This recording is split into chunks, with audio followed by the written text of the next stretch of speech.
Beliau adalah imamnya orang-orang bertakwa, imamnya orang-orang yang soleh, imamnya para wali, imamnya.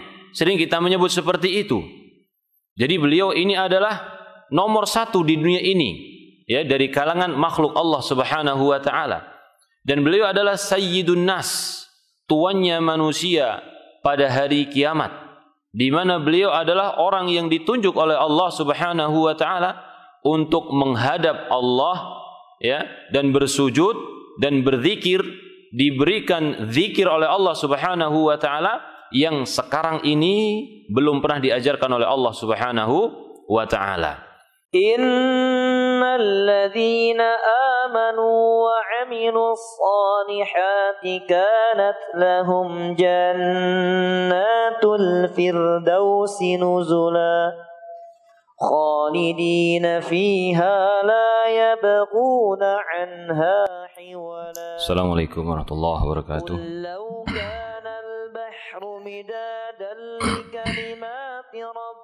Innal hamdalillah nahmaduhu wa nasta'inuhu wa nastaghfiruh wa na'udzu billahi min shururi anfusina wa sayyiati a'malina. Man yahdihillahu fala mudilla lahu wa man yudlil fala hadiya lahu.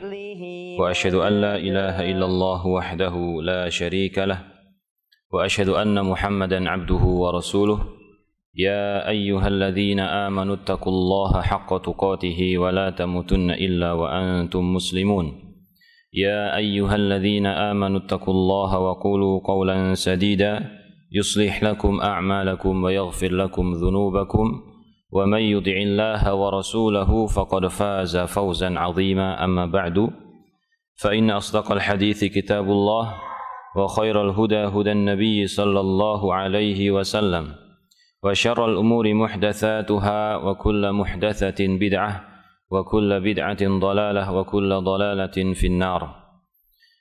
Segala puji bagi Allah Subhanahu wa taala Rabbul Alamin yang telah menciptakan kita, memberi rizki kepada kita, dan juga mengutus utusan Nabi Muhammad sallallahu alaihi wasallam untuk kita semua, dan menurunkan Al-Qur'anul Karim sebagai pedoman hidup kita.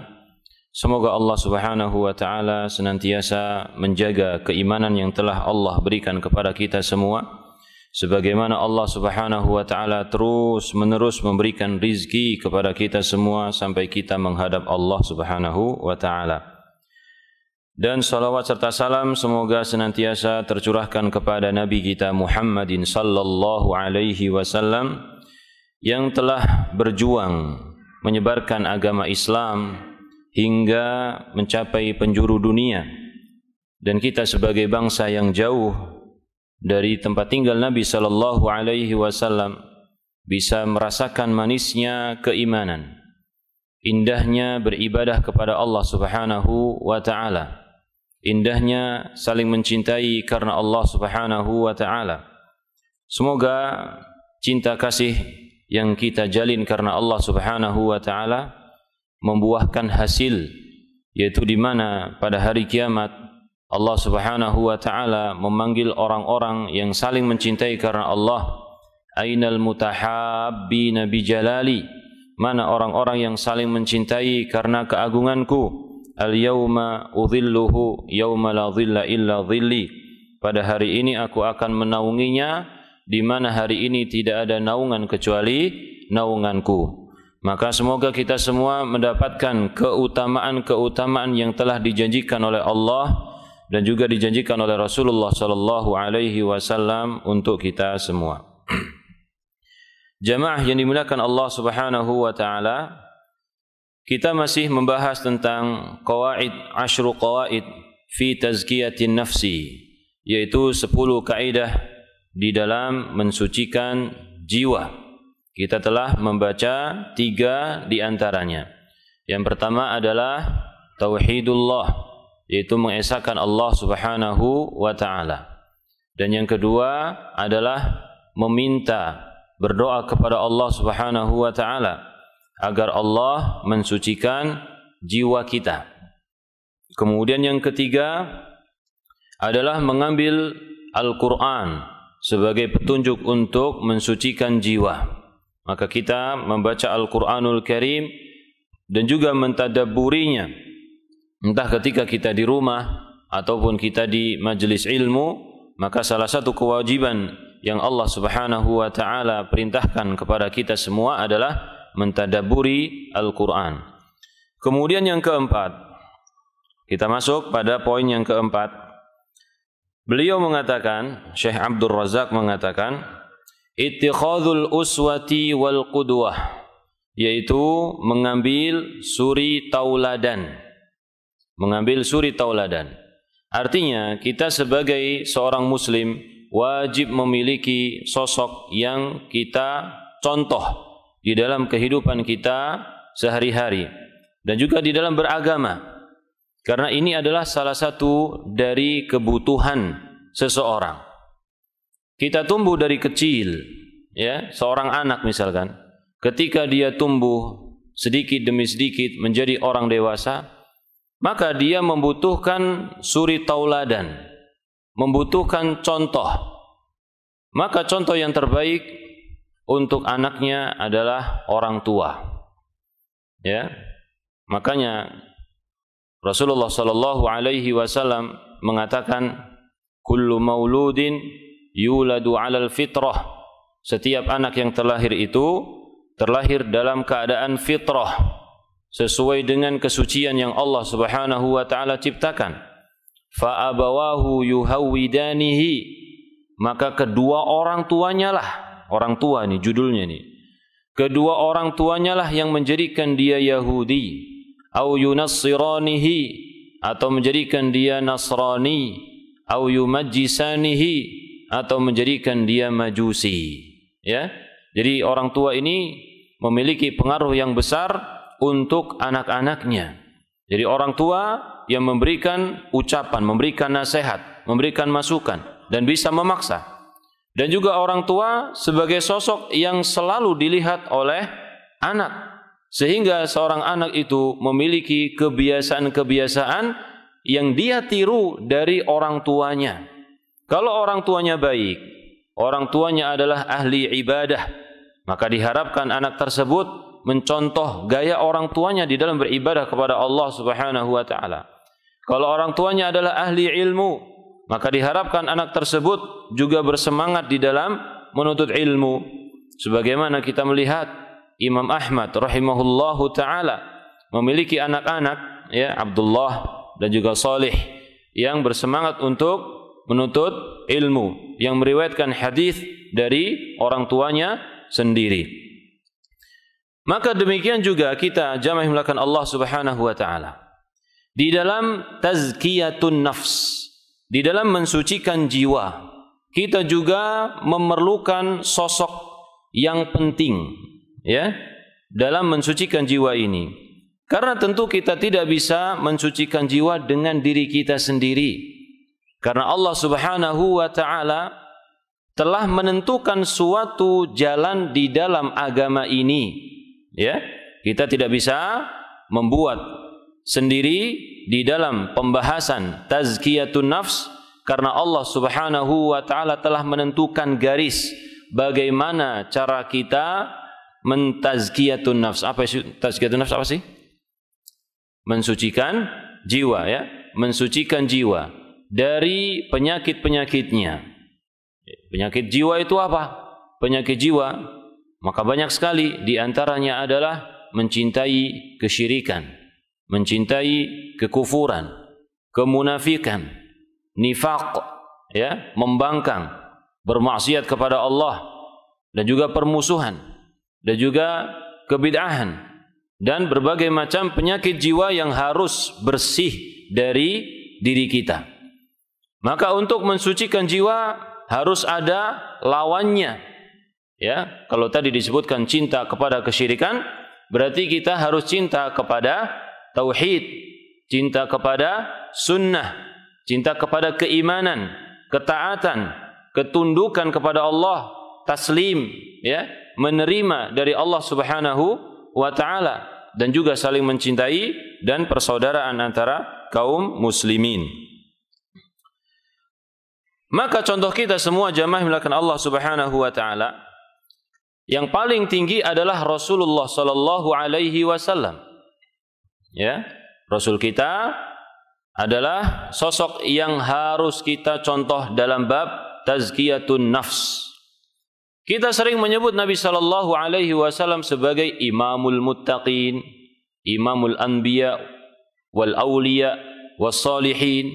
Beliau adalah imamnya orang-orang bertakwa, imamnya orang-orang yang saleh, imamnya para wali, imamnya. Sering kita menyebut seperti itu. Jadi beliau ini adalah nomor satu di dunia ini, ya, dari kalangan makhluk Allah Subhanahu wa taala. Dan beliau adalah sayyidun nas, tuannya manusia pada hari kiamat, di mana beliau adalah orang yang ditunjuk oleh Allah Subhanahu wa taala untuk menghadap Allah, ya, dan bersujud dan berzikir, diberikan zikir oleh Allah Subhanahu wa taala yang sekarang ini belum pernah diajarkan oleh Allah Subhanahu wa taala. Maka beliau memiliki kedudukan yang sangat tinggi. Kedudukannya tidak bisa dicapai oleh siapapun, ya, di dunia maupun di akhirat. Ketika di dunia, Rasulullah sallallahu alaihi wasallam pernah diangkat oleh Allah Subhanahu wa taala dalam kisah Mi'raj yang mungkin sering kita dengar, ya. Allah Subhanahu wa taala mengangkat Nabi Muhammad sallallahu alaihi wasallam sampai beliau menempati suatu tempat dan malaikat Jibril pun mundur. Tidak mau menempati apa yang telah disediakan oleh Allah Subhanahu wa taala khusus Nabi Muhammadin sallallahu alaihi wasallam. Demikian juga nanti di akhirat. Ya, Allah Subhanahu wa taala memberikan wasilah, yaitu suatu kedudukan tidak akan pernah diberikan oleh Allah kecuali untuk satu hambanya.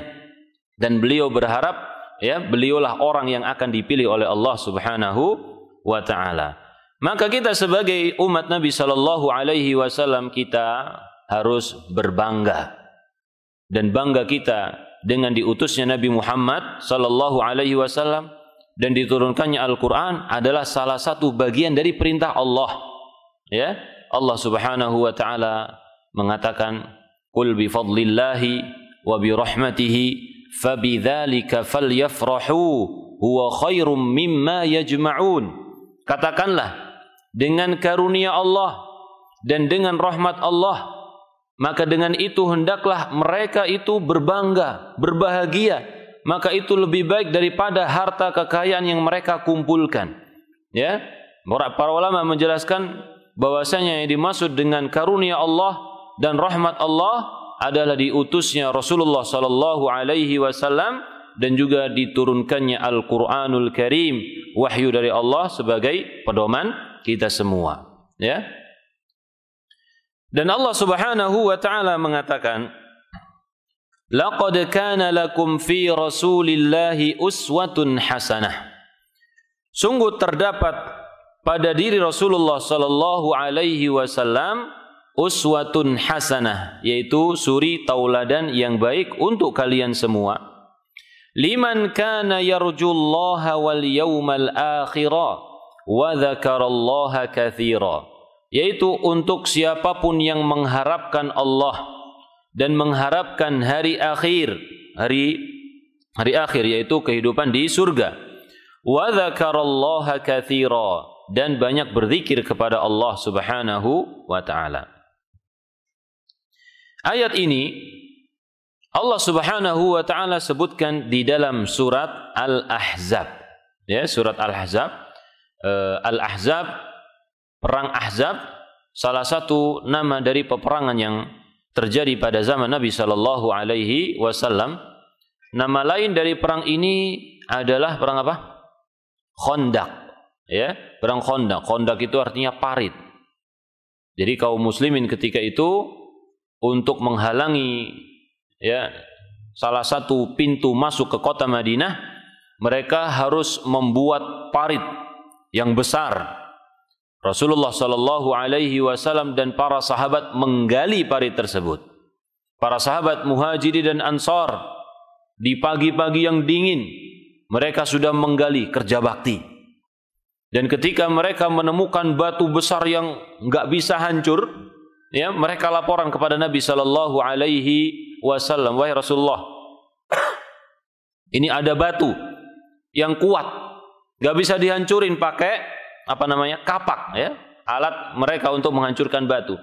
Maka Nabi Shallallahu Alaihi Wasallam dimintai tolong. Beliau pun datang dalam keadaan bagaimana? Dalam keadaan, masya Allah, ya. Kata Jabir bin Abdullah, itu khomasa, perutnya melempet gitu ya. Jadi beliau itu lapar. Jabir bin Abdullah mengatakan, kami 3 hari tidak makan, ya. Kami tidak merasakan makanan apapun selama 3 hari. Padahal para sahabat radhiyallahu anhum ketika itu dalam kondisi kerja bakti, kerja keras, nyangkul. Masya Allah. Makanya kalau orang zaman sekarang itu jamaah melakukan Allah Subhanahu Wa Taala, di bulan Ramadan ketika mereka tidak berpuasa dengan alasan susah, kerjanya terlalu berat, lapar, gak kuat dan lain sebagainya. Mungkin mereka itu tidak melihat, tidak membaca bagaimana Rasulullah Sallallahu Alaihi Wasallam dan juga para sahabat berjuang untuk kaum muslimin. Ya, mereka biasa tidak makan. Maka dalam hal ini Ibnu Katsir rahimahullahu taala menyebutkan, hadhil ayatul karimatu aslun kabirun fit ta'assi. Dalam ayat yang mulia ini terdapat dasar yang besar di dalam mencontoh bi Rasulillah sallallahu alaihi wasallam, mencontoh Rasulullah sallallahu alaihi wasallam fi aqwalihi wa af'alihi wa ahwalihi, dalam ucapan beliau, dalam perbuatan beliau, dan juga dalam kondisi-kondisi beliau. Walihadza amara an-nasa bit-ta'assi bin Nabi sallallahu alaihi wasallam yaumal ahzab. Oleh karena itu Allah Subhanahu wa taala memerintahkan kepada kaum muslimin agar mereka mencontoh Nabi Muhammad sallallahu alaihi wasallam ketika perang Ahzab, ya, fi sabrihi wa musabaratihi, yaitu dalam kesabaran beliau mendidik para sahabat radhiyallahu anhum, ya, dan juga melawan orang-orang musyrikin. Beliau bersabar dan terus berusaha bersabar, wa murabatatihi wa mujahadatihi, dan juga beliau bersungguh-sungguh, ya, di dalam membimbing para sahabat radhiyallahu anhum, wa intidharihil faraja min rabbih, dan juga bersabar di dalam menunggu kemenangan, jalan keluar dari Allah Subhanahu wa taala. Di mana sebagian kelompok yang lain mereka merasa khawatir, ya, mereka merasa tidak tenang, yaitu golongan orang-orang munafik dan juga golongan orang-orang Yahudi yang tinggal di Madinah. Sehingga kita tahu bahwasanya di dalam perang tersebut orang Yahudi mengkhianati Rasulullah sallallahu alaihi wasallam dan kaum muslimin. Maka kita lihat bagaimana kesabaran Nabi sallallahu alaihi wasallam dan juga para sahabat di masa yang sulit tersebut, ya, kondisi sampai 3 hari disebutkan tidak merasakan makanan, ya, artinya banyak dari para sahabat yang melakukan kerja seperti itu, ya, tidak merasakan makanan. Dalam kisah tersebut cukup panjang kisahnya, yaitu Jabir bin Abdullah ketika melihat Rasulullah sallallahu alaihi wasallam dalam keadaan lapar, maka beliau pun pulang, izin kepada Nabi sallallahu alaihi wasallam pulang kepada istrinya. Kita punya apa di rumah? Ya, kita punya gandum dan juga kita punya anak kambing. Ya sudah, kamu tumbuk gandumnya, dibuat jadi apa? Tepung. Ya, kemudian Jabir bin Abdullah menyembelih anak kambingnya. Kemudian setelah itu dibikin adonan dan kambingnya mulai dimasak. Ketika sudah setengah matang dan siap adonan ini untuk dijadikan roti, maka Jabir bin Abdullah pergi lagi mengundang Nabi Muhammad sallallahu alaihi wasallam. Wahai Rasulullah, aku punya sedikit makanan, silahkan datang dengan beberapa orang saja. Beberapa orang, ya. Jadi mintanya cuman beberapa orang. Tapi Nabi Shallallahu Alaihi Wasallam kemudian teriak, wahai orang-orang, ini Jabir mengundang kita semua. Masya Allah. Padahal ketika itu kurang lebih 1000 disebutkan dalam hadis itu sekitar 1000 orang. Ya, mungkin lebih ya, 1000 orang. Maka mereka semua mengikuti Nabi Shallallahu Alaihi Wasallam. Jadi beliau jalan duluan ke rumah Jabir bin Abdullah, karena tadi beliau berpesan kepada Jabir, ya, kasih tahu istrimu jangan dibuka dulu, jangan dihidangkan dulu, ya, sampai aku datang. Maka Nabi Shallallahu Alaihi Wasallam masuk terlebih dahulu, ya. Maka kemudian dalam kisah tersebut Nabi Shallallahu Alaihi Wasallam meludahi, diludahi ya. Tapi kalau kita nggak boleh niru nih. Taib. Nabi Shallallahu Alaihi Wasallam meludahi adonan tersebut dan juga meludahi anak kambing yang mau matang itu tadi, ya, diludahi dan didoakan keberkahan kepada Allah Subhanahu wa Ta'ala, ditutup. Akhirnya kemudian disuruh masuk, ya, beberapa orang suruh masuk dulu sedikit demi sedikit. Kemudian, ya, Nabi Shallallahu Alaihi Wasallam memerintahkan supaya ada orang yang bantu ngambilin dagingnya dan juga bikin adonan rotinya. Maka mereka kerja bakti, betul-betul kerja bakti untuk melayani orang-orang yang telah berjuang membela agama Allah Subhanahu wa Ta'ala. Ya, itu disebutkan bahwasanya adonannya sekitar 1 sok kalau nggak salah ya. 1 sok itu 4 mud, ya, kurang lebih seperti zakat kita ya. Zakat fitrah, ya, zakat fitrah kita. Jadi cuma segitu, tapi untuk 1000 orang. Maka dengan doa Nabi Shallallahu Alaihi Wasallam dan dengan barokah yang Allah Subhanahu Wa Taala turunkan, makanan yang cuman sedikit itu cukup untuk mengenyangkan semua orang yang ketika itu hadir. Ya, bahkan masih tersisa. Habis ketika Nabi Shallallahu Alaihi Wasallam keluar, kemudian masih dimakan, maka makanan tersebut baru habis. Ya, nah ini adalah kesabaran Nabi Muhammad Shallallahu Alaihi Wasallam yang harus kita contoh. Bagaimana ketika beliau berjuang untuk Allah, tetapi nggak ada protes sama sekali ketika beliau menghadapi berbagai macam ujian. Ya, kalau beliau mau, maka beliau akan minta kepada Allah Subhanahu Wa Taala, ya Allah, aku ini adalah Rasulmu, ya, berilah kecukupan untukku, berilah kepuasan untuk teman-temanku dan lain sebagainya. Tetapi Nabi Shallallahu Alaihi Wasallam tidak melakukan itu. Maka beliau adalah sebaik-baik contoh untuk kita semua di dalam bersabar dan juga berjuang untuk Allah Subhanahu wa Ta'ala. Taib. Ini adalah salah satu bagian saja, ya, salah satu bagian saja. Nabi Shallallahu Alaihi Wasallam adalah suri tauladan yang terbaik karena amalan beliau dan juga ucapan beliau adalah suatu gambar dari Al-Quranul Karim. Ketika kita melihat Nabi Shallallahu Alaihi Wasallam, ya, maka seakan-akan beliau itu adalah ayat-ayat Allah Subhanahu Wa Taala yang berjalan, ya, seakan-akan ya. Karena apa? Karena amalan beliau itu adalah Al-Quran. Sebagaimana pernyataan Ibunda Aisyah radhiyallahu anha ketika ditanya tentang akhlak Nabi Shallallahu Alaihi Wasallam, maka beliau mengatakan apa? Bukankah engkau telah membaca Al-Quran? Kana khuluquhul Quran. Akhlak beliau adalah apa? Al-Quran. Ya, akhlak beliau adalah Al-Quran.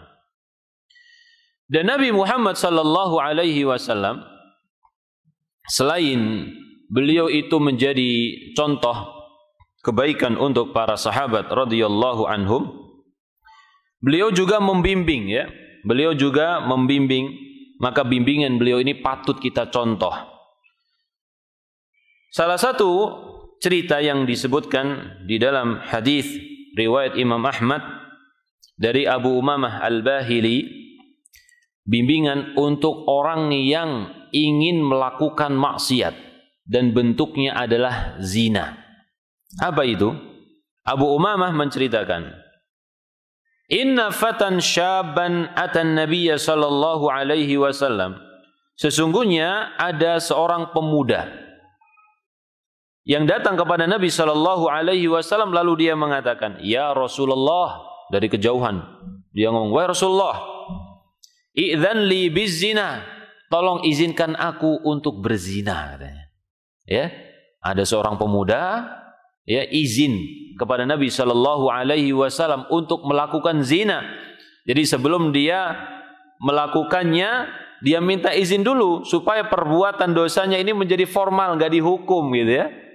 Nah, ya, tapi nggak bisa dirubah hukum Allah Subhanahu wa taala, tetap mengatakan bahwasanya zina hukumnya apa? Haram, ya. Nabi sallallahu alaihi wasallam pernah langsung bertanya kepada para sahabat, "Bagaimana menurut kalian tentang zina?" Maka para sahabat mengatakan apa? Haramun harramahullahu wa rasuluhu fahuwa haramun ila yaumil qiyamah. Zina adalah haram, diharamkan oleh Allah dan juga Rasulullah sallallahu alaihi wasallam, maka hukumnya haram sampai hari kiamat. Baik. Fa aqbalal qaumu alaihi fazajaruhu. Maka orang-orang yang mendengar kejadian tersebut ya mendekat kepadanya dan juga melarangnya. Wa qalu, dan mereka mengatakan mah ya, keheranan dengan ucapan pemuda tersebut. Dan Nabi sallallahu alaihi wasallam justru bukan nyuruh dia untuk pergi dari majelisnya, tidak.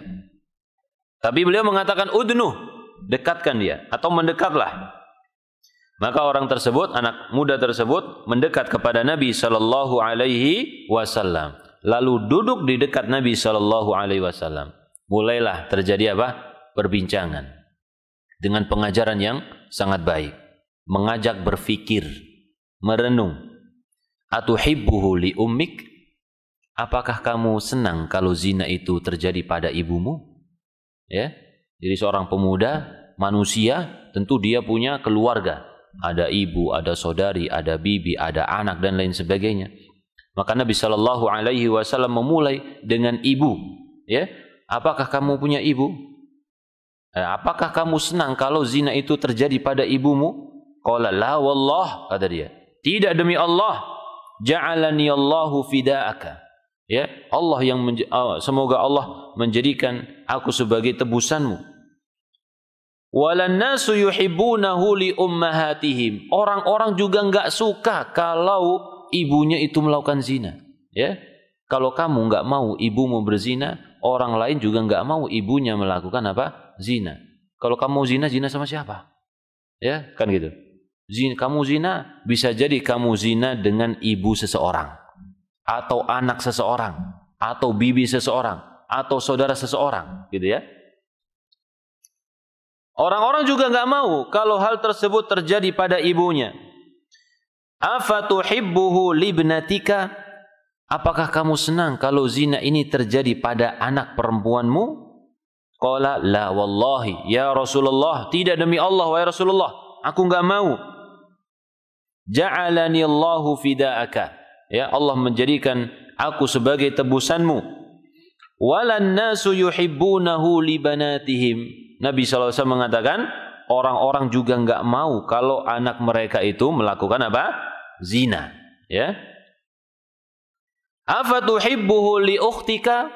Apakah kamu senang kalau zina ini terjadi pada saudarimu? Qala la wallah ja'alani Allahu fida'aka. Semoga Allah menjadikan aku sebagai tebusanmu. Ya. Walan nasu yuhibbunahu li akhawatihim. Sama juga. Orang-orang enggak senang kalau zina itu terjadi pada saudari-saudari mereka. Afatuhibbuhu li ammatika? Apakah kamu senang kalau zina itu terjadi pada bibi-bibimu? La wallah. Jadi setiap kali dia ditanya dengan berbagai macam dirinci oleh Nabi sallallahu alaihi wasallam. Disebutkan, ya. Di situ ada ibu, ada anak, ada saudara, dan juga ada bibi, ammah dan juga kholah, ya. Kalau ammah itu bibi saudarinya siapa? Bapak. Kalau kholah bibi saudarinya ibu. Setiap kali ditanya dia mengatakan la wallah, tidak demi Allah, tidak demi Allah. Artinya dalam dirinya ini masih ada fitrah kebaikan, mengingkari kemungkaran, menganggap yang buruk ini sebagai keburukan. malu ketika fadhihah, yaitu perbuatan tercela ini terjadi pada keluarganya. Masih merasa tercela. Berarti masih ada apa? Unsur baik di dalam dirinya. Berbeda kalau ada seseorang misalkan menjadikan zina ini sudah menjadi berita yang biasa beredar atau perbuatan yang bukan tercela, sesuatu yang biasa dilakukan oleh orang di zamannya, maka ini berarti apa? Sudah berubah hatinya, kotor hatinya, tidak mengingkari kemungkaran, ya, maka ini adalah tanda-tanda apa? Tanda-tanda hati yang buruk. Lalu Nabi sallallahu alaihi wasallam meletakkan tangannya, fawadha'a yadahu alaihi, ya, meletakkan tangannya di dadanya dan mengatakan, Allahumma ighfir dzambahu, ya Allah, ampunilah dosanya ya Allah. Wa tahhir qalbahu, dan sucikanlah hatinya. Wa hassin farjahu, dan jagalah kemaluannya. Ya, falam yakun ba'da dzalikal fata yaltafitu ila syai'. Setelah itu pemuda tersebut udah, ya, hilang keinginan untuk melakukan perbuatan-perbuatan yang haram, berzina, enggak ada. Jadi siapapun di antara kita jamaah melakukan Allah Subhanahu wa taala, ya, kita harus memiliki sosok. Kalau sosok kita ini yang paling utama adalah Nabi sallallahu alaihi wasallam. Nabi sallallahu alaihi wasallam yang sekarang mungkin tidak bisa kita jadikan sebagai referensi kita ngobrol gitu ya, diskusi. Maka kita cari orang yang memiliki ilmu dan juga orang yang memiliki kesolihan. Agar apa? Agar ketika kita memiliki suatu permasalahan, ya, ketika kita muncul dalam hati kita ini syubhat, suatu pemikiran yang rancu, atau mencintai suatu kemaksiatan, atau memiliki penyimpangan dalam akhlak, maka kita datangi orang tersebut, kita ajak ngobrol. Agar apa? Agar hati kita ini ada obatnya, gitu ya. Hati kita ada obatnya, seperti pemuda tersebut memiliki atau menemukan obat dari Nabi sallallahu alaihi wasallam, diajak berfikir dan didoakan oleh beliau sallallahu alaihi wasallam. Ya, ini salah satu contoh, ya, bagaimana para sahabat itu menjadikan Nabi sallallahu alaihi wasallam sebagai uswah dan juga tempat untuk berdiskusi, tempat untuk curhat. Kemudian ada juga seorang sahabat yang rasis gitu ya, yang rasis. Jadi dia memanggil seseorang dengan warna kulitnya, ya bena sauda, kata dia, wahai anak orang hitam, gitu. Siapa ini? Ini sahabat yang mulia, disebutkan oleh Al-Ma'rur bin Suwaid. Beliau mengatakan, mararna bi Abi Dzarrin birrabadah wa alaihi burdun wa ala ghulamihi mithluhu. Kami melewati Abu Dzar di suatu tempat yang bernama Rabadah. Dia mengenakan suatu kain burdun, ya, ini pakaian yang bagus bergaris, dan budaknya juga sama. Jadi dia dan juga budaknya pakaiannya ini sama. Karena kalau biasanya kan orang itu dengan orang yang lebih rendah itu ingin berbeda, kan gitu ya. Ingin berbeda supaya enggak disebut mungkin bapak sama anak atau adik sama kakak, kan gitu. Ini tuan sama pembantunya bajunya kok sama, ya? Apakah ini sudah menjadi tuan, kan gitu, sejajar sama dia? Taib. Maka para sahabat radhiyallahu anhum heran dengan penampilan Abu Dzar tadi, ya. Taib. Maka Abu Dzar bercerita, innahu kana baini wa baina rajulin min ikhwani kalam. Sesungguhnya, ya, terjadi sesuatu antara aku dengan salah satu saudaraku. Coba di sini Abu Dzar menyebut budak, ya, dari seorang budak sebagai saudaranya, ya, sebagai saudaranya. Karena memang itu adalah perintah Nabi sallallahu alaihi wasallam. Wa kanat ummuhu a'jamiyatan fa'ayyartuhu bi ummihi, dan ibunya itu adalah bukan orang Arab, maka aku mencelanya dengan menyebut ibunya, ya, tadi kita sebutkan ya bena sauda. Maka dia pun pergi mengadu kepada Nabi sallallahu alaihi wasallam tentang panggilan yang aku sebut untuknya. Lalu Nabi Shallallahu Alaihi Wasallam bertemu denganku dan mengatakan, ya Abu Dzar, wahai Abu Dzar, innaka mru'un fika jahiliyah. Kamu itu orang, ya, kamu itu adalah orang yang dalam dirimu masih ada unsur jahiliyahnya. Kenapa disebut unsur jahiliyah di sini? Yaitu dia menganggap Arab, ya, Arab itu lebih unggul daripada apa? Orang ajam, orang biasa, ya, orang luar Arab. Padahal Allah Subhanahu wa taala sudah menetapkan dalam Al-Qur'an, inna akramakum indallahi atqakum, ya, sesungguhnya yang paling mulia di antara kalian di hadapan Allah adalah yang paling apa? Yang paling bertakwa. Taib.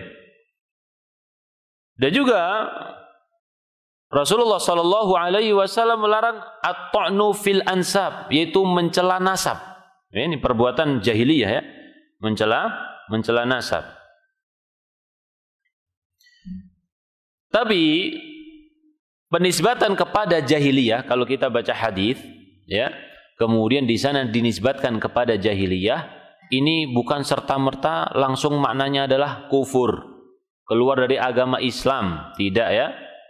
Nah, ini nggak boleh terkecoh. Maka perkara jahiliyah itu sangat banyak bentuknya. Ada yang bentuknya adalah kesyirikan dan kekufuran yang memang menyebabkan seseorang keluar dari agama Islam. Ada juga yang bentuknya adalah dosa besar. Dan juga ada yang bentuknya adalah perkara-perkara yang di bawah hal tersebut.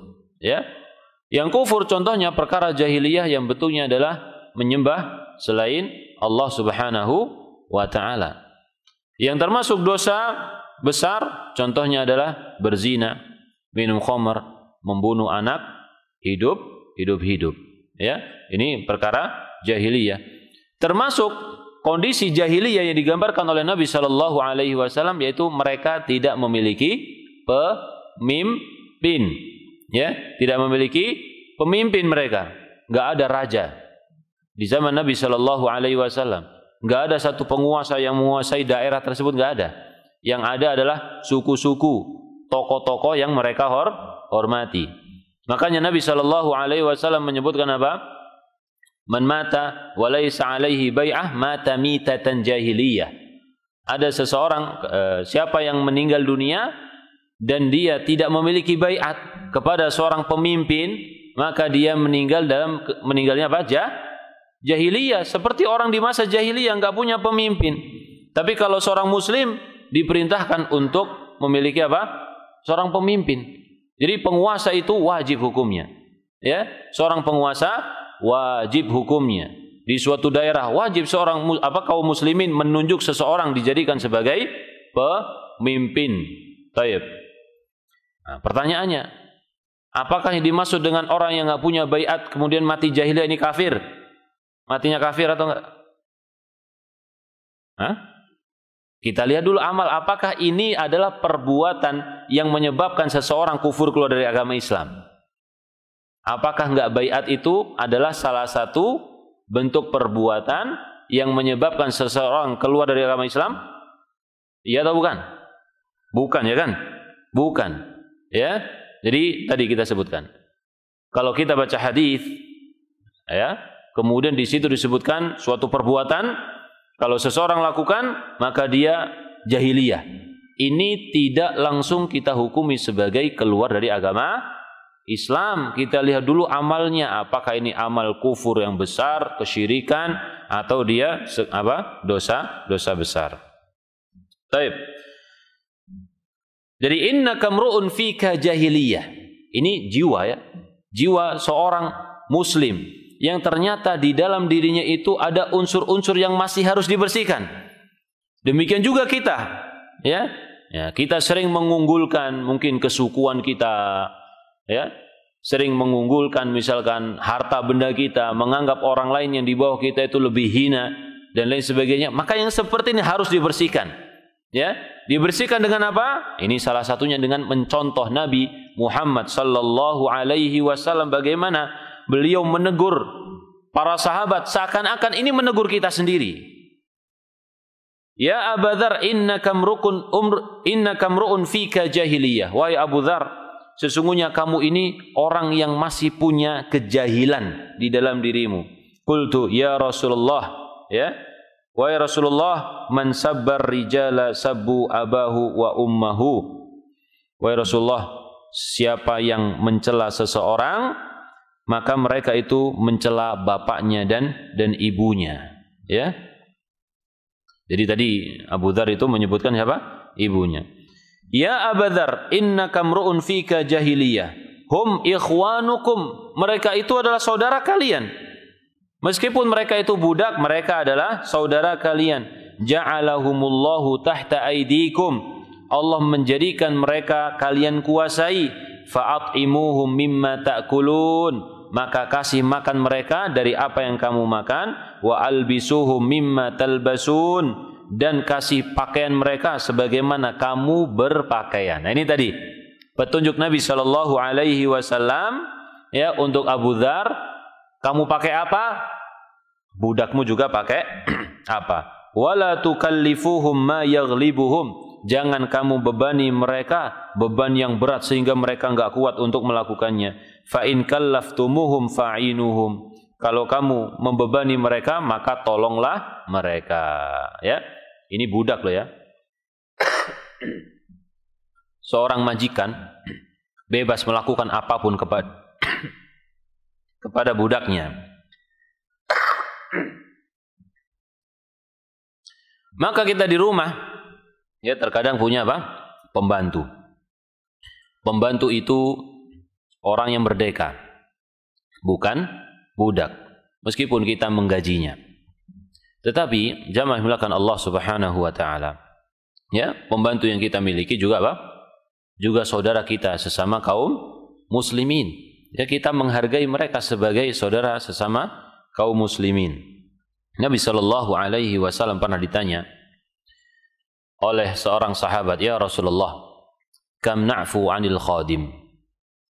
Berapa kali dalam sehari kita ini memaafkan pembantu? Ya, beliau diam saja. Ditanya lagi, ya Rasulullah, berapa kali sehari kita memaafkan pembantu? Sampai 3 kali beliau mengatakan, u'fu 'anil khadim 70 marrah. Maafkan pembantumu sehari itu 70 kali.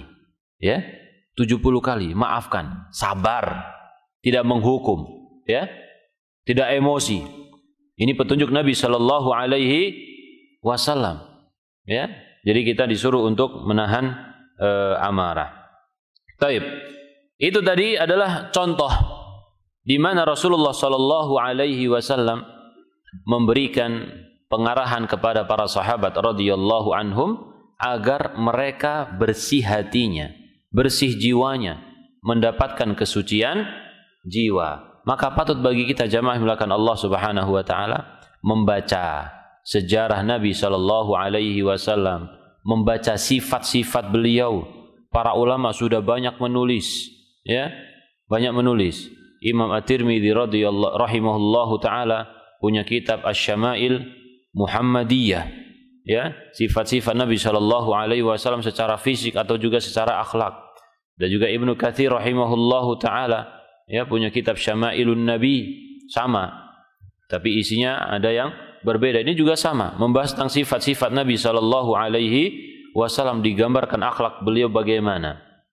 Maka kita harus mempelajari bagaimana Rasulullah sallallahu alaihi wasallam ya berakidah, beribadah dan juga bermuamalah dengan kaum muslimin.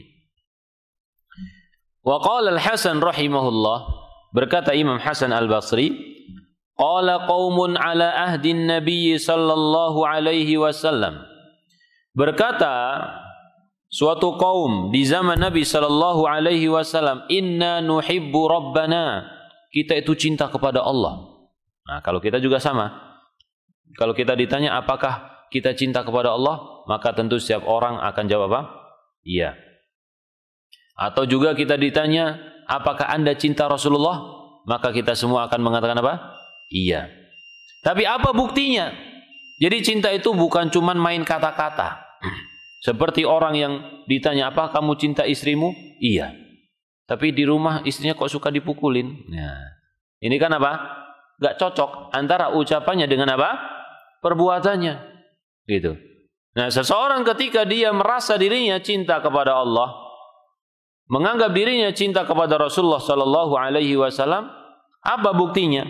Allah Subhanahu wa taala menurunkan ayat yang disebut oleh para ulama sebagai ayatul mihnah, ayat ujian.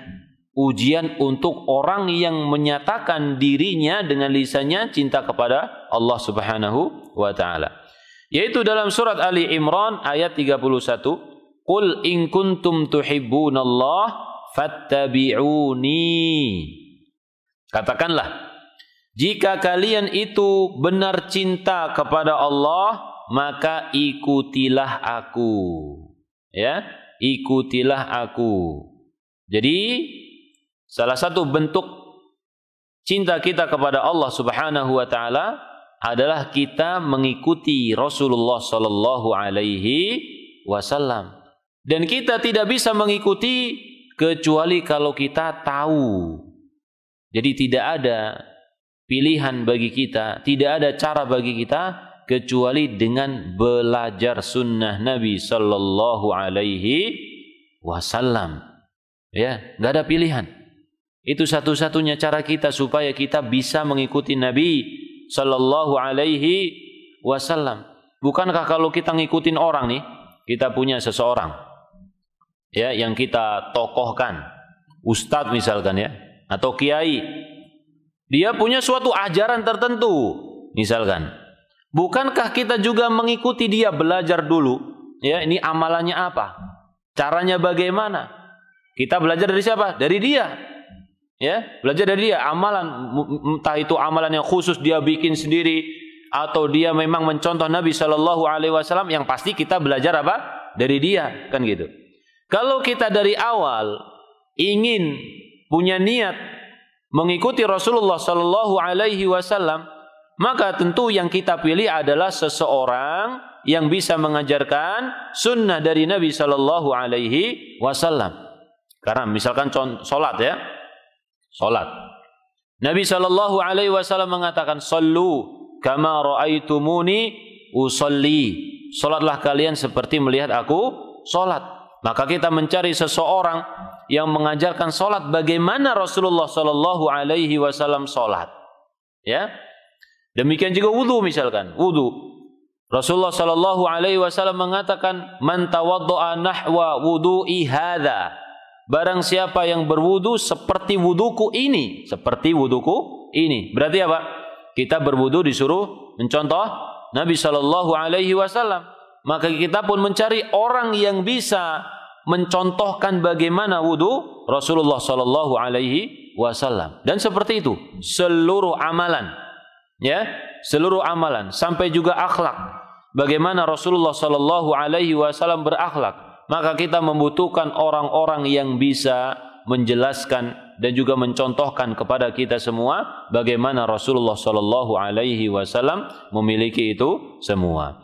Maka ini adalah modal yang besar jamaah melakukan Allah Subhanahu wa taala untuk membersihkan jiwa kita.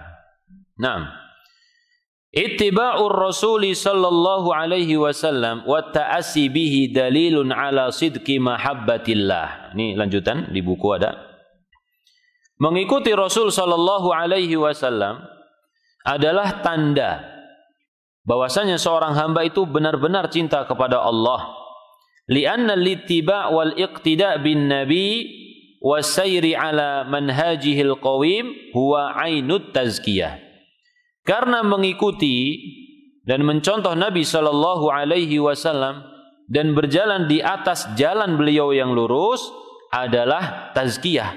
Jadi kalau kita mampu berjalan ya di tempat Nabi sallallahu alaihi wasallam berjalan, kalau kita mampu beribadah sebagaimana Rasulullah sallallahu alaihi wasallam beribadah, kalau kita bisa memiliki akhlak sebagaimana Rasulullah sallallahu alaihi wasallam memiliki akhlak, kalau kita bisa memiliki keyakinan akidah sebagaimana Rasulullah sallallahu alaihi wasallam memiliki akidah, berarti apa?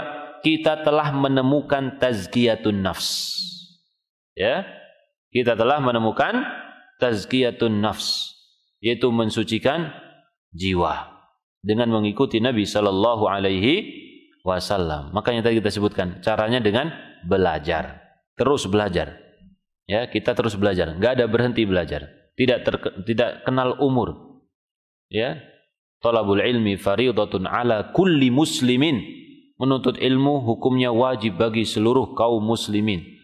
Tidak disebutkan yang kecil atau yang besar, yang tua, tidak. Pokoknya semua kaum muslimin berapapun umur mereka, laki-laki ataupun perempuan, wajib belajar. Baik.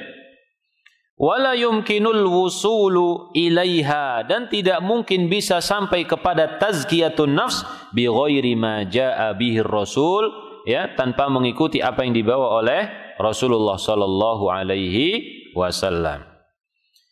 Dan juga berkata Imam Sufyan ibnu Uyainah, inna Rasulullah sallallahu alaihi wasallam huwal mizanul akbar. Sesungguhnya Rasulullah sallallahu alaihi wasallam adalah timbangan yang paling besar untuk menimbang diri kita. Kita sudah benar atau enggak? Kita sudah baik atau belum baik? Kita timbang dengan siapa? Dengan Rasul sallallahu alaihi wasallam. Fa alaihi tu'radul asya, dan kepadanya lah dikoreksi segala sesuatu, ya, dilihat, dibandingkan. Ala khuluqihi, akhlaknya, wasiratihi wa hadihi, dan juga petunjuk-petunjuk beliau, cara hidup beliau. Fama wafaqaha fahuwal haqq, kalau sudah sesuai maka itu adalah suatu kebenaran, ya. Wa ma khalafaha fahuwal batil, kalau itu tidak sesuai, bertentangan dengan petunjuk beliau, maka ini adalah suatu kebatilan. Nah, maka cara kita agar bisa membandingkan, ya, maka tentu lagi kembali kepada belajar. Walihada, oleh karena ini, wajaba ala man arada tazkiyata nafsihi ay yujahida nafsahu alal ittiba'.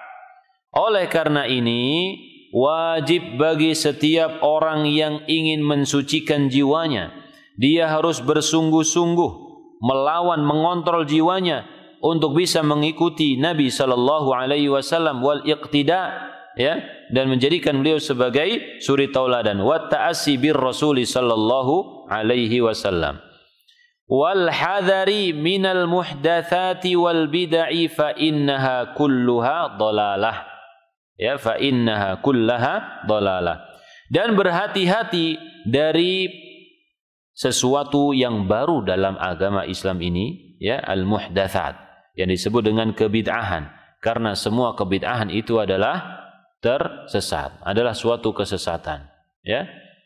Maka manhaj ahlus sunnati wal jamaah, jalannya ahlus sunnah wal jamaah di dalam beragama, entah itu mengatur pola pikirnya, atau menanamkan akidah dalam hatinya, atau berakhlak mulia, dan juga cara beribadah mereka kepada Allah, itu adalah mengikuti Rasulullah sallallahu alaihi wasallam. Kalau mereka beralasan ingin mencari barokah, maka barokah itu adalah adanya pada mengikuti Rasulullah sallallahu alaihi wasallam, bukan dengan sesuatu yang disangka-sangka, ya. Nah, maka wajib bagi kita jamaah melakukan Allah Subhanahu wa taala belajar, mempelajari sunnah-sunnah Nabi yang sudah dibukukan oleh para ulama. Mereka menghabiskan waktu, harta mereka, tenaga mereka untuk mencari hadis, mengumpulkan petunjuk-petunjuk Rasulullah sallallahu alaihi wasallam. Dan di zaman sekarang itu sudah dicetak buku-buku yang mudah kita beli, yang mudah kita baca, tinggal kita itu mau belajar atau tidak, ya. Maka semoga Allah Subhanahu wa taala memberikan kemudahan bagi kita semua untuk mendapatkan hidayahnya, dan juga semoga Allah Subhanahu wa taala memberikan kesadaran kepada kita semua bahwasanya ilmu agama itu sangat penting untuk diri kita, ya. Ilmu agama itu sangat penting untuk diri kita, untuk anak-anak kita juga, untuk keluarga kita. Baik, kalau ada pertanyaan silahkan. Insyaallah pada pertemuan berikutnya poin yang ke-5. Ya, Pak. Waalaikumsalam warahmatullahi wabarakatuh. Yang langsung saja saya ingin tanyakan, apakah antara jiwa dan ruh itu sama? Kedua, apakah jiwa itu bersemayam di hati?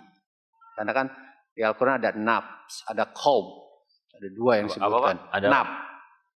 Apakah jiwa itu? Nafas. Jiwa itu kan nafs, ya. Nafs. Kemudian di Al-Quran juga ada qalb. Nah, qalb kan milik Allah, dibulak-balikan oleh Allah. Nah, pertanyaan adalah, satu, apakah ruh itu jiwa? Kedua, apakah jiwa itu bersemayam di hati? Yang mana di hati itu, kalau ini menurut saya atau pernah saya terima bahwa di manusia itu udah ada yang jeleknya gitu. Disimpan 40 rumah setan tuh, kecuali Nabi yang tidak ada, karena dia diambil ketika kecil dan ketika di Isra Mi'raj diambil hikmahnya, dikasih hikmah di sana. Jadi itu yang saya tanyakan. Terima kasih. Baik. Ruh dalam Al-Quran disebutkan ar-ruh dan juga disebutkan tentang al-qalbu.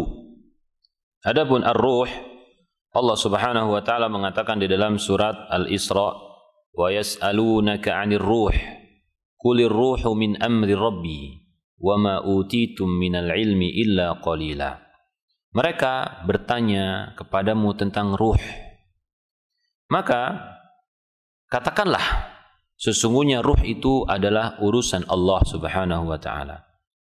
Dan kalian tidak diberikan ilmu tentang ruh ini kecuali sedikit saja. Ya, tidak diberikan ilmu tentang ruh ini kecuali sedikit saja. Jadi salah satu bagian rahmat Allah Subhanahu wa taala kepada hambanya, Allah Subhanahu wa taala tidak membebani sesuatu yang rumit untuk dipikirkan. Salah satu bagian yang sangat rumit untuk dipikirkan adalah masalah ruh ini.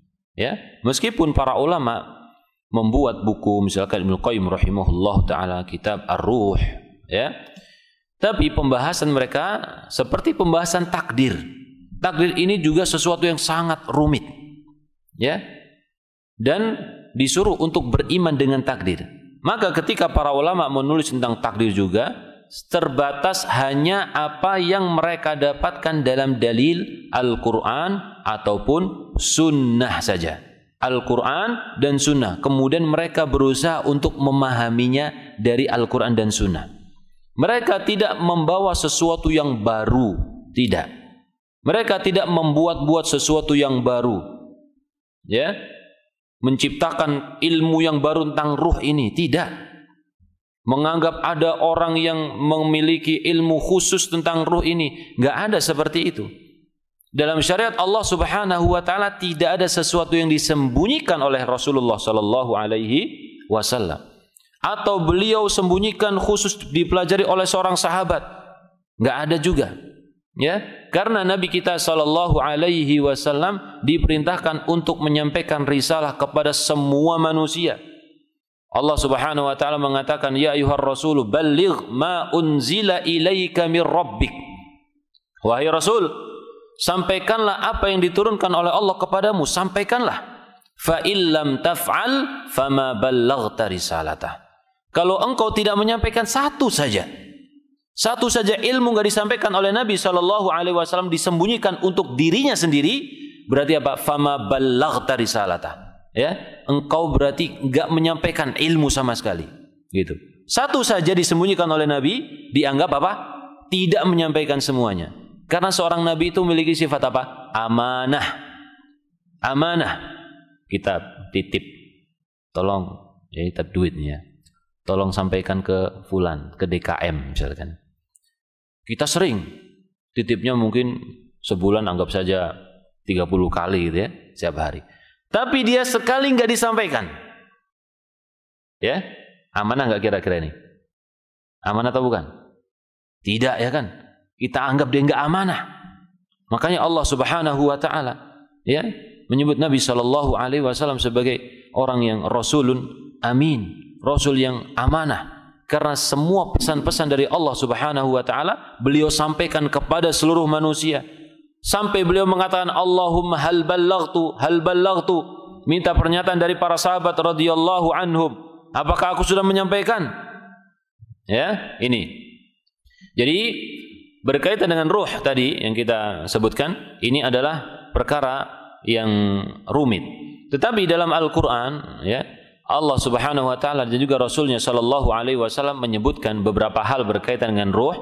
Salah satunya intinya adalah ruh ini adalah bagian dari jiwa manusia, bagian dari manusia. Jadi manusia itu terdiri dari zahir dan batin, ya. Zahirnya itu jasad kita ini. Dan batinnya adalah ruh. Kalau ruh terpisah dengan jasad, maka jasad itu tidak memiliki kehidupan. Sebagaimana orang yang mati. Dalam hadis Al-Bara ibnu Azib radhiyallahu anhu riwayat Imam Ahmad, apabila idza kana al-'abdu inqata'a min ad-dunya wa iqbalun ila al-akhirah ja'ahu malakun. Kalau manusia itu sudah terputus dari dunia dan datang akhiratnya, maka datanglah malaikat, itu malakut maut. Ya, kalau hambanya hamba soleh, maka dicabut dengan mudah dari bagian kepalanya, dengan mudah, seperti kita punya air yang kita tuang. Semudah itu ruh keluar dari jasad. Tapi kalau hambanya hamba munafik, ya, maka malaikat itu memanggil, ya ayyuhan nafsul khabithah, wahai jiwa yang buruk. Tapi kalau jiwanya jiwa yang baik apa? Ya ayyatuhan nafsul mutmainnah atau nafsut thayyibah, wahai jiwa yang baik. Ukhruji ila maghfiratin minallahi wa ridwan. Ayo keluar menuju ampunan Allah dan juga ridha Allah, maka dia senang. Ya, dari dunia yang sempit ini pindah kepada apa? Keridhaan Allah Subhanahu wa taala. Tapi kalau orang munafik, dia dipanggil, ayo keluar menuju murka Allah Subhanahu wa taala. Ya, dia merasa dunia itu enak, menuju murka Allah Subhanahu wa taala. Seakan-akan orang yang sekarang punya rumah besar suruh pindah keluar ke penjara. Maka dia pun enggak mau. Disebutkan oleh Nabi SAW ketika ditarik ruhnya ini terpotong-potong di dalam jasadnya. Ini nggak tahu bentuknya gimana. Kok bisa terpotong kemudian bersatu lagi, kan? Kita tidak memahami hal ini ya. Taib, ini apa? Ruh ya manusia. Dan ruh itu disebutkan beberapa sifat ya.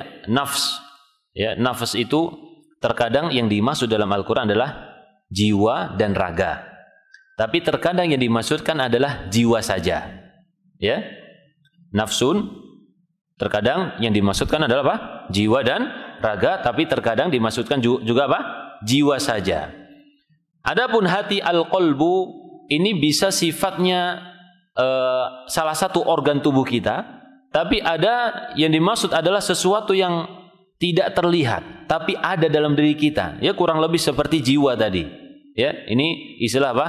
Istilah hati, al-qalbu. Taib. Kalau seseorang sakit hatinya, itu seperti yang kita sebutkan tadi, ada dua macam. Apakah sakit hatinya benar-benar sakit, apa jantung ya, afan. Al-qalbu itu kalau dalam bahasa Arab, bahasa kita artinya apa? Jantung, bukan hati. Al-qalbu artinya jantung. Kalau hati itu bahasa Arabnya al-kabid, ya. Jadi al-qalbu itu jantung. Banyak orang yang terkena penyakit jantung secara apa? Fisik. Ya, sampai dipasang ring lah, jantungnya bocor dan lain sebagainya, ya kan? Tetapi secara kejiwaan jantungnya sehat. Maka jantung yang bagaimana ini? Qalbun yang apa ini? Nah, ini yang kita tidak apa? Memahaminya. Jadi ada sesuatu yang tidak terlihat di sana dalam istilah apa? Istilah qalbun yang disebutkan oleh Nabi sallallahu alaihi wasallam, ma min qulubin illa baina isbi'ain min asabi'ir rahman yuqallibuha kaifa syaa. Tidaklah ada suatu hati melainkan di antara jari jemari, dua jari Allah Subhanahu wa taala yang Allah bolak-balik sesuai dengan kehendak Allah Subhanahu wa taala. Inilah yang tidak apa? Yang tidak terlihat. Yang Allah Subhanahu wa taala membolak-balikkan. Terkadang dia taat kepada Allah, terkadang dia maksiat, terkadang dia suka, terkadang dia benci. Ini yang tidak menentu. Ya. Wallahu alam bis-shawab. Taib, itu mungkin sedikit dari apa tadi? Ruh atau juga al-qalbu. Ada lagi pertanyaan, silakan.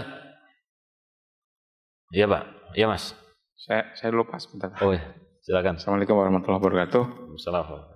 Nah, Ustadz, tadi kan dikatakan bahwa Rasulullah bila ada musuh yang memerangi agama ya bersatu melawannya gitu kan, dalam arti. Nah, memang saya rasakan semakin tua dunia ini semakin sulit karena yang memerangi agama saya melihat orang Islam sendiri, karena susah mengidentifikasinya nih. Bagaimana caranya nih kita sekarang ini di seluruh dunia sih, bukan di Indonesia saja. Jadi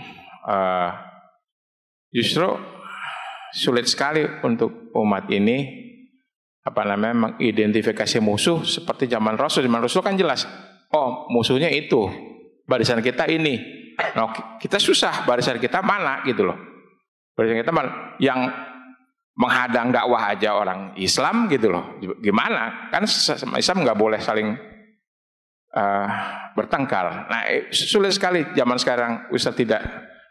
Maksudnya memang tentunya Rasul kesulitannya di atas kita semua karena dia adalah benar-benar pelopor dari semua mendakwahkan. Tapi saat ini bukan main sulitnya gitu. Bagaimana kira-kira jalan keluarnya atau sikap kita harus seperti apa? Demikian. Terima kasih. Assalamualaikum warahmatullahi wabarakatuh.